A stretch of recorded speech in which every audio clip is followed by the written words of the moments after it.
자, 지금부터 실제 기체에서 벌어지는 기체 액체 상전이에 대한 반데어발스 이론을 공부하도록 하겠습니다. 반데어발스 이론이라고 하는 것은 기체 분자들 사이에 상호작용의 효과를 고려한 그런 이론인데, 이건 뭐 정확한 이론은 아니지만 그래도 굉장히 액체 기체 상전이를 기술하는 아주 훌륭한 그런 이론적인 모형이 되겠어요. 자, 반데어발스 이론이라고 하는 것은 기체 분자들 사이에 이제 상호작용을 고려한 모형인데, 자, 여기 어떤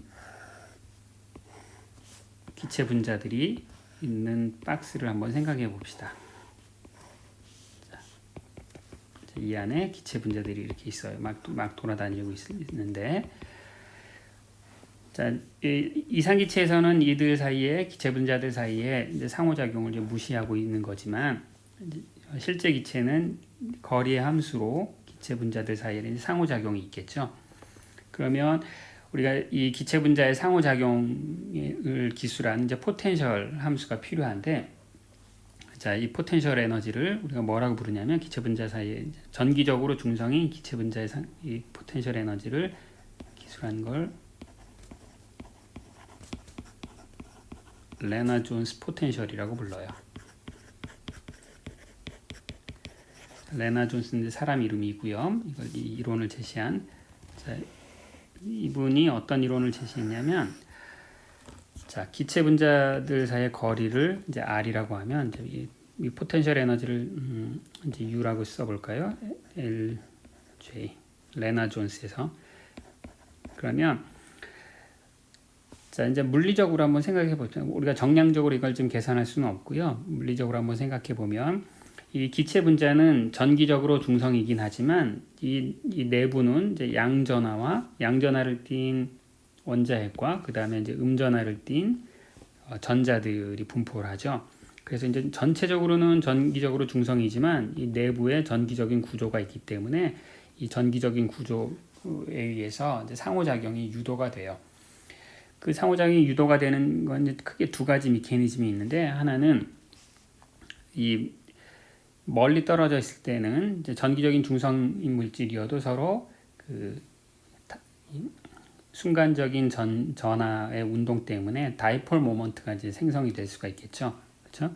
그래서 한쪽의 다이폴 모먼트, 다른 쪽의 다이폴 모멘트들이 이제 서로 상호작용을 하기 때문에 그 상호작용 때문에 일종의 이제 유도 분극이 생기는 거죠. 폴라리제이션이 생겨서 그것 때문에 이제 이런 서로 끌어잡아 당기는 그런 상호작용이 생겨요. 그래서 이제 얘는 이제 거리 함수로 보면 이제 R 6승분의 1에 비례하고요. 이걸 어떻게 표현하냐면, 자, 이제 거리에 따라서 굉장히 빨리 디케이를 하긴 하지만, 이제 조금 이따 소개해 드릴 그런 거에 비해서 이제 상대적으로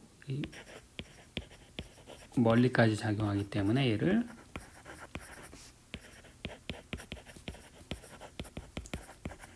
롱 레인지 어트랙션이라고 불러요. 자, 이것이 생기는 이제 메커니즘은 뭐냐면,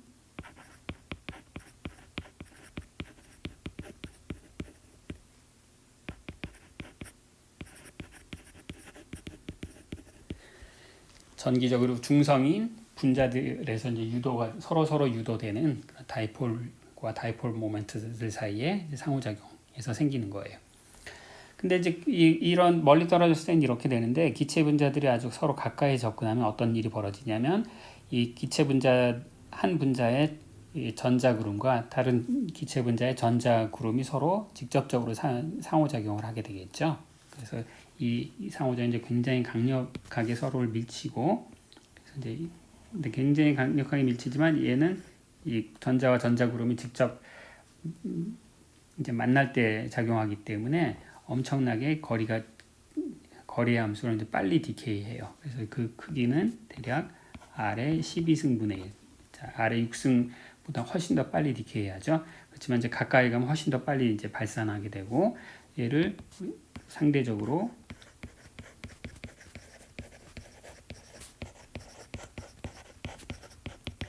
숏 레인지 리펄션이라고 불러요. 얘의 메커니즘은 일렉트론과 일렉트론을 서로 exclusion interaction 때문에 생기고. 그럼 이제 이 두 개를 합하면 거리가 아주 짧을 때에는 repulsion이 이기죠. R 12승분의 1로 발산하니까. 반면에 거리가 아주 크면 R 6승분의 1인 attraction이 이기고, 그래서 두 효과를 합하면 이렇게 이런 함수가 돼요. 이 포텐셜 에너지를 레나 존스 포텐셜이라고 불러요. 자, 얘는 얘 수학적인 형태는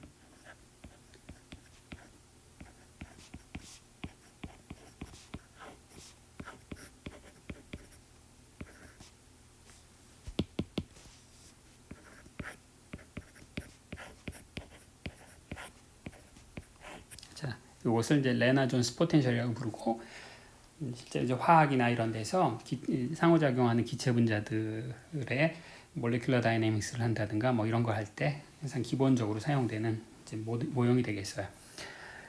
그러면 여기에서 이제 레나 존스 포텐셜에는 이제 두 개의 현상론적인 변수가 들어가는데, 하나는 여기 이제 입실론이라는 파라미터가 있고요. 하나는 이제 시그마라는 파라미터가 있어요. 자, 이것은 이제 기체 분자의 종류마다 다른 거예요. 그럼 이제 시그마와 입실론이 이제 어떤 역할을 하는지를 알아보기 위해서 이 레나 존스 포텐셜이 최소값이 되는 그 지점을 한번 찾아보겠어요. 요 점하고 그때의 에너지 값을 한번 찾아보겠습니다. 자, 그럼 이제 이 거리를 내가 R0라고 하면, 이 R0는 어떤 의미가 있냐면, 그거보다 더 접근하면 기체 분자들은 서로 밀쳐내고, 그거보다 멀리 떨어져 있을 때는 서로 끌어당긴다. 그래서 결국 이 R0라고 하는 것이 그 상호작용에 의해서 생겨나는 이제 균형점이라고 생각할 수가 있겠죠. 그럼 그 균형점을 한번 찾아봅시다. 그 균형점은 어떻게 구할 수 있냐면, 레나 존스 포텐셜을 거리로 미분해서 0으로 맞춰주면 되겠죠. 자, 문제 한번 계산을 해보면 4시그마에 저기를 미분하면 마이너스 R의 13승 12 시그마 12제곱, 그 다음에 더하기 R의 7승 6 시그마 6승. 자, 이걸 이제 풀면 R0가 나오는 거죠. 그럼 얘를 풀면 어떻게 돼요? R0는 자, R0가 어떻게 되나요? 자, 6배의 R0 시그마 0 6승은 12배의 R0 시그마 12제곱과 같다. 이게 되겠죠? 그럼 이제 내가 여기서 6제곱 날려버리고요. 요거 2가 되는 거니까 결국 이제 R0는 뭐가 되냐면 이제 시그마에 뭐가 되는 거예요? 2의 6분의 1승이 되나요? 자, 이건 한번 여러분이 확인해 보세요. 그 다음에 이제 그럼 이걸 여기다 대입하면, 그러면 내가 이거를 요 값도 그때의 인터랙션 에너지 값을 계산할 수가 있겠죠. 이제 그걸 대입해 보면 U L J, 자, R0를 대입해 보면 4 입실론에, 자, 앞에 거는 시그마는 날라가고 4분의 1이고, 뒤에 거는 이제 2분의 1 해서 마이너스 입실론이 되죠. 자, 앞에 4를 쓴 이유가 있었네요. 그렇죠. 그래서 여기는 요때 값은 마이너스 입실론이 돼요. 자, 그럼 이제 R0라는 건 뭐냐면, 이제 상호작용 때문에 두 입자들이 어느 정도 가까이 다가서는 있는 것이 평형점인가를 결정하는 거고, 입실론이라고 하는 건 그때의 상호작용의 세기가 되겠네요. 그러니까 이거는 그 기체 분자의 이제 특징이 되는 거예요. 기체 분자의 특징. 기체 분자가 뭐 굉장히 크다. 그러니까 원자번호가 큰 기체다. 그럼 이제 R0가 커질 거고요. 그 다음에 이제 전하의 분포, 예를 들어서 그게 최외곽 전자가 뭐 1개가 있느냐, 2개가 있느냐, 뭐 기타 등등 그런 거에 의해서 입실론 값이 달라지겠죠.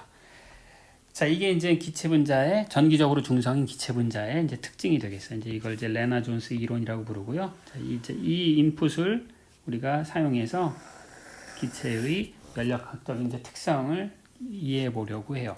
n개 기체 분자가 있고 그것으로부터 파티션 펑션 계산하고 이제 그 파티션 펑션으로부터 프리 에너지를 계산하고 그럼 그것으로부터 상태 방정식을 찾아내는 거죠.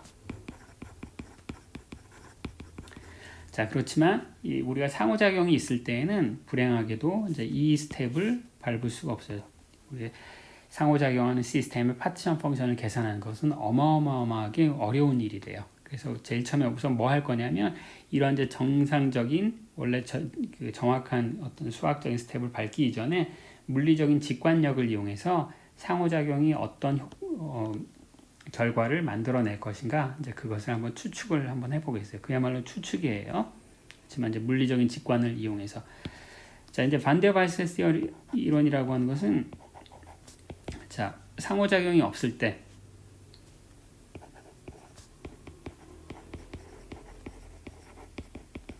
상호작용이 없을 때 그때 상태 방정식이 있었잖아요. 자, 그러면 이제 내가 이때 여기서부터 출발해서 상호작용이 이제 켜졌어요. 상호작용이 켜지면 과연 이 상태 방정식이 상호작용의 효과로 인해서 어떻게 수정이 되는가 그것을 한번 이제 추측을 해보자 이거예요. 자, 이제 그러면 물리적으로 중요한 게 두 가지 이펙트가 있었죠. 하나는 상호작용은 이제 두 가지 효과가 있었는데 하나는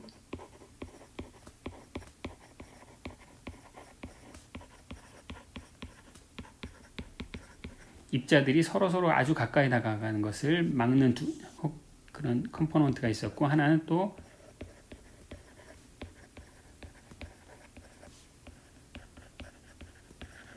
멀리 떨어져 있는 것들끼리 미약하지만 서로 잡아당기는 그런 이제 상호작용을 하고 있었어요. 그래서 숏 레인지 리퍼션이 어떤 효과를 주는지 한번 봅시다.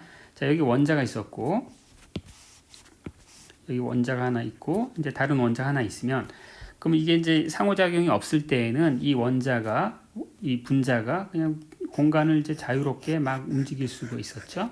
다른 애들이랑 이제 충돌을 하면서. 그런데 숏 레인지 리퍼션 때문에 어떤 일이 벌어지냐면 기체 분자들이 일종의 어떤 크기가 생겨나는 셈이죠. 앞에 이제 보면 이제 기체 분자들 사이에 거리가 R0보다 더 가까이 다가가는 것이 굉장히 힘들어졌었잖아요. 그렇죠? 그래서 이 숏 레인지 리퍼션은 마치 이제 기체 분자들이 점 입자가 아니라 어떤 부피를 갖는 입자처럼 이제 행동하게 되는 거예요. 이렇게. 그래서 이 분자가 막 움직이다가 이 벽까지는 못 가고 여기서 이제 되튕겨 나가는 그런 효과를 주는 거죠. 그렇죠? 요 크기가 어느 정도 되겠어요? 요 크기를 내가 이제 B라고 하면 이 기체 분자의 사이즈를 얘기하는 거예요. 이 크기는 대략이니까 뭐 이렇게 얘기할 수가 있겠죠. 그렇죠? 힘의 평형점이 시그마에 비례했잖아요. 그럼 이제 내 대략의 반경이 시그마 정도가 된다. 그러면 걔 사이즈는 3분의 4 파이 시그마 세제곱. 저 앞에 개수는 이제 전 중요한 게 아니에요. 그럼 이제 이 효과가 어떤 효과를 나타내 주냐면 기체 분자의 엔트로피를 줄이는 역할을 하죠. 자, 이 기체 분자들이 전체 공간 의 부피 V를 자유롭게 움직일 수 있었는데 저 효과 때문에 다른 입자가 이미 차지하고 있는 공간은 그 지점으로는 이제 다가갈 수가 없는 거잖아요. 그래서 이제 이 효과를 어떻게 기술할 수 있냐면 그 효과는 전체 공간이 원래 부피가 V였는데 그 V가 아니라 마치 공간의 부피가 요것만큼 줄어든 그런 게 되는 거죠.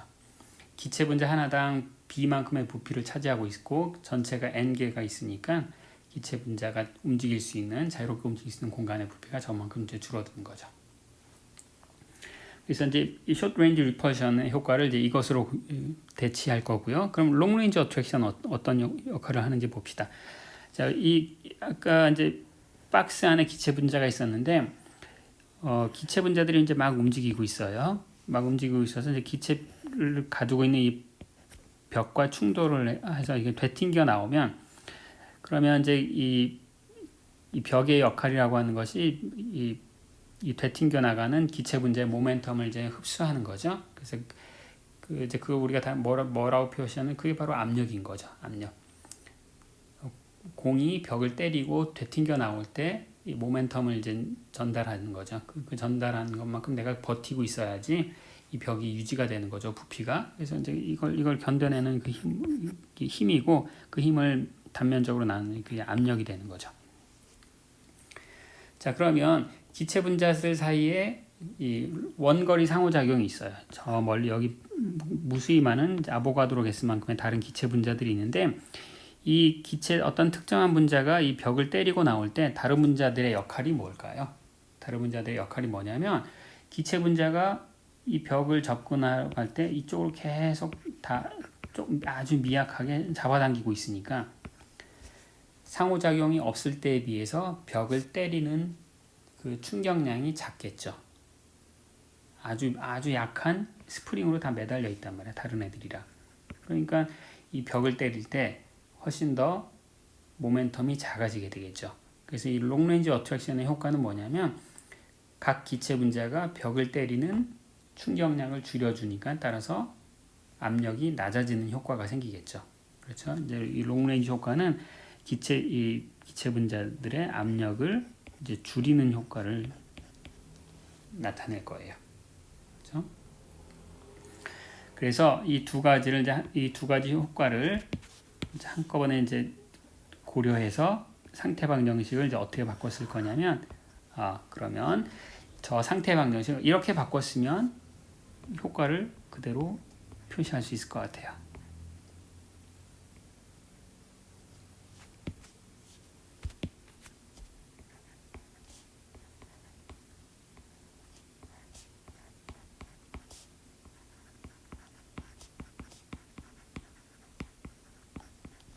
이렇게 바꿨으면 첫 번째, 두 번째를 다 고려를 할 수 있을 거예요. 이게 이제 첫 번째 메커니즘이고 이게 두 번째 메커니즘이에요.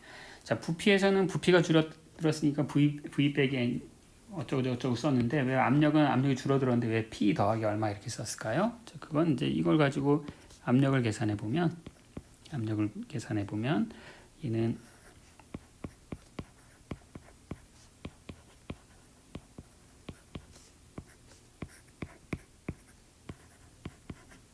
이렇게 되는 거죠. 자, 여기 마이너스만큼 이제 압력이 줄어드는 거죠. 그래서 이걸 우리가 뭐라고 부르냐면 이제 반데어 발스의 상태 방정식이라고 부르고요. 상태 방정식이라고 부르고 이때 이제 A와 B는 이제 기체의 종류마다 이제 달라지는 그런 어떤 현상론적인 파라미터예요. 둘 다 양수고. 그래서 이제 이게 이제 반데어 발스 그 이론이에요. 그럼 이 이론은 그야말로 현상론적인 이론이고 이제 원래 오리지널 상태 방정식과 비교를 한번 해보시면 이걸 약간의 수정을 가한 거죠. 약간의 수정을 가한 거예요. 자, 이것도 이제 마찬가지로 써볼까요? P는 V분의 NKBT니까 약간의 수정을 가했는데 실제로 이것이 이제 약간의 수정이 아니라 어마어마하게 큰 차이를 이제 만들어내요. 지금은 이제 뭐 그냥 일종의 물리적인 직관을 이용해서 추측을 한 건데 원래는 정확히는 이 스텝을 밟아야 된다라고 했잖아요. 그래서 우리가 다음 시간에는 우리가 이제 이러한 정확한 스텝을 밟을 수는 없지만 여기서 파티션 펑션을 정확하게 아까 말씀드렸다시피 정확하게 계산하기가 어렵다고 했는데 이걸 근사적으로 뛰어넘어서 이제 대략 파티션 펑션 계산하지 않고 프리 에너지를 근사적으로 계산하는 찌글찌글 그린 거는 정확히 계산하지 않았다는 뜻이죠. 근사적인 이론을 사용해서 그걸 계산하는 방법을 이제 소개를 할 거고요. 오늘 수업은 여기까지 하겠습니다.